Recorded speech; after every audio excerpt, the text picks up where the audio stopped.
Lebih dari 1.000 siswa dilaporkan mengalami gangguan kesehatan setelah mengkonsumsi makanan bergizi gratis di sejumlah tempat. Di antaranya di Kecamatan Cipongkor, Bandung Barat, di Kabupaten Karimun, Riau, dan di Ketapang, Kalimantan Barat. Juga ada kasus gangguan kesehatan siswa di Tuban dan Bojonegoro, Jawa Timur. Dari berita dan video-video yang beredar di media sosial, masyarakat melihat bahwa ada sejumlah guru yang panik, orang tua yang berlarian di sekolah, dan ambulans datang terburu-buru, serta sejumlah anak yang terbaring lemas di ranjang rumah sakit. Dalam waktu singkat, kabar miring itu cepat menyebar, baik di media sosial maupun di grup-grup WhatsApp. Tentu saja ditambahi komentar-komentar netizen yang ganas. Sejumlah kalangan kemudian meminta pemerintah mengevaluasi program MBG atau menghentikan sementara program tersebut sampai penyelidikan dilakukan secara tuntas, dan publik pun cemas menunggu hasilnya. Mengapa program nasional MBG yang digadang-gadang pemerintah akan memperbaiki kualitas siswa justru berdampak buruk bagi anak sekolah? Bagaimana pula mestinya media melaporkan insiden ini? Kita bahas setelah ini.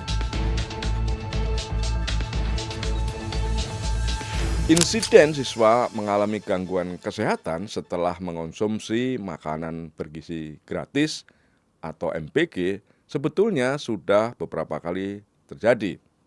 BP POM misalnya melaporkan 55 kasus dengan lebih dari 5.000 penderita sampai 10 September yang lalu. Center for Indonesia's Strategic Development Initiative atau CISDI melaporkan angka lebih dari 5.000 kasus keracunan makanan di puluhan kota dan kabupaten di 17 provinsi. Jumlah ini dipastikan akan bertambah setelah insiden di Riau, Kalimantan, dan Jawa Timur. Inilah titik rawan di mana sebuah program besar seperti MBG bisa kehilangan kepercayaan publik dalam sekejap. Pertanyaannya, bagaimana media mestinya harus bersikap? Apakah media hanya akan jadi pengeras suara kepanikan?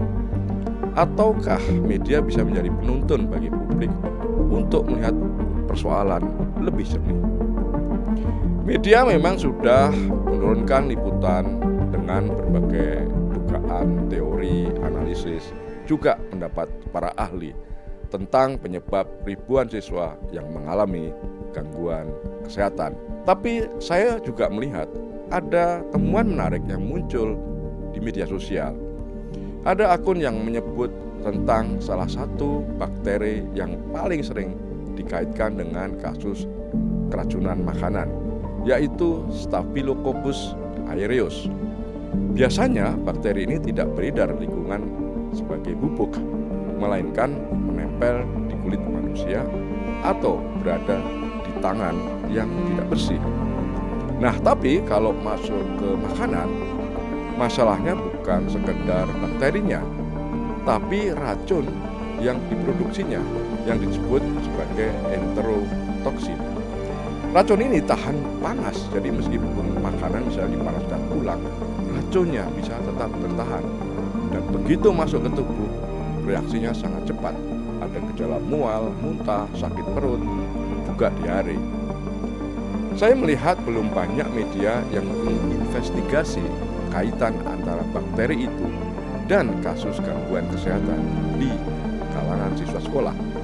Padahal saya melihat di marketplace ada penjual yang menawarkan cairan bakteri itu dengan harga 325.000. Anehnya stok itu dinyatakan habis beberapa saat sebelum insiden gangguan makanan yang menimpa sejumlah siswa di berbagai tempat di Indonesia. Saya jadi penasaran, siapa yang membeli bakteri itu? Untuk apa? Dan apakah bakteri ini terkait dengan gangguan kesehatan siswa? Masih jadi misteri. Yang jelas dalam dunia riset, bentuk bubuk ini biasa digunakan di laboratorium.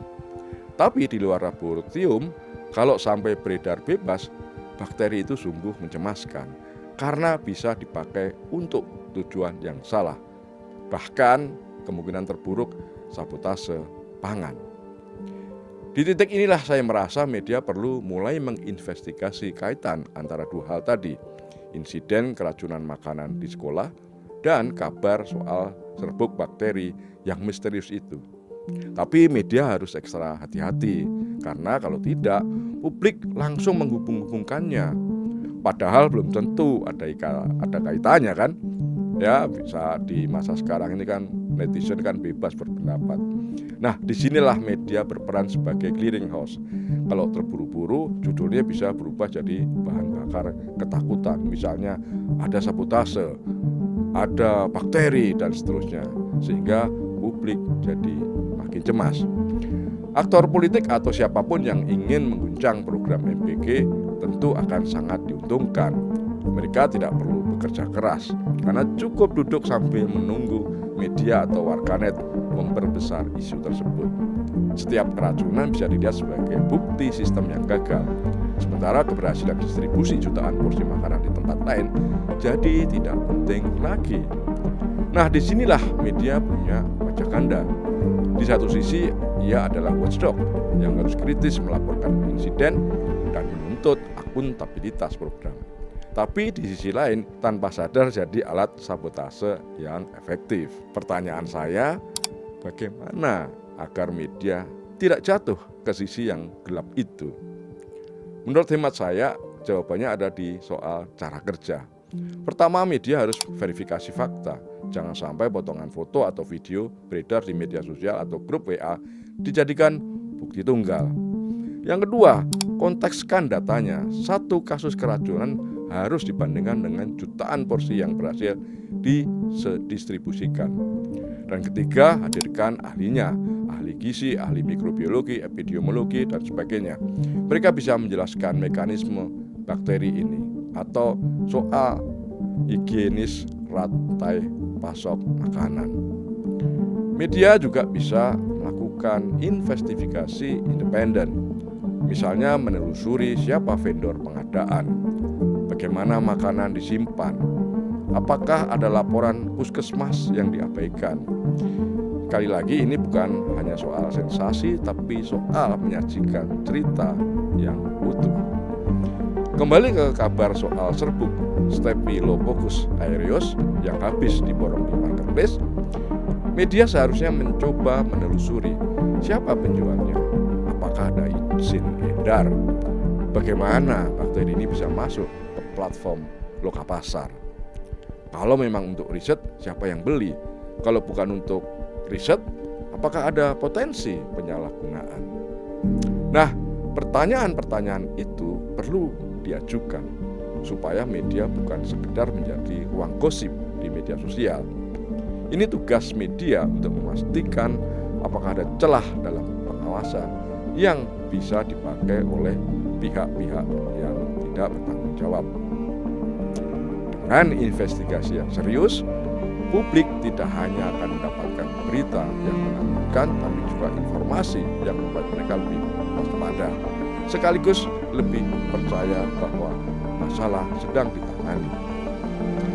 Media pun bisa memilih frame yang berbeda, bukan sekedar judul clickbait program makanan gratis gagal, melainkan bisa mencoba investigasi tentang celah higienis di rantai pasok, dan pemerintah perlu membuat perbaikan. Frame ini tetap kritis tapi memberi arah. Publik paham ada masalah, tapi juga tahu ada solusi. Pemerintah terdorong untuk memperbaiki, bukan defensif saja. Jurnalisme seperti itu akan mengembalikan kepercayaan publik pada program pemerintah. Orang tua misalnya melihat ada mekanisme pengawasan, masyarakat percaya ada yang menjaga mereka, dan anak-anak tetap bisa menerima haknya, yaitu makanan bergizi yang aman.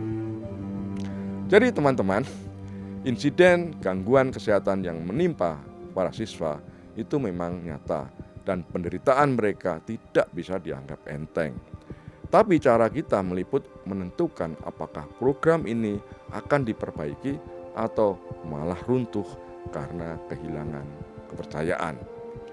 Menurut hemat saya, media bukan sekedar penyiar kabar buruk. Media justru bisa menjadi pelita. Ia bisa menuntun masyarakat melihat masalah apa yang terjadi, mencari akar penyebabnya, lalu mendorong pihak berwenang memperbaiki. Jadi, mari kita ingat bahwa setiap kata yang dipilih oleh media, setiap judul yang disusun, itu punya dampak yang luas, bisa memperkuat kepercayaan publik atau justru meruntuhkannya.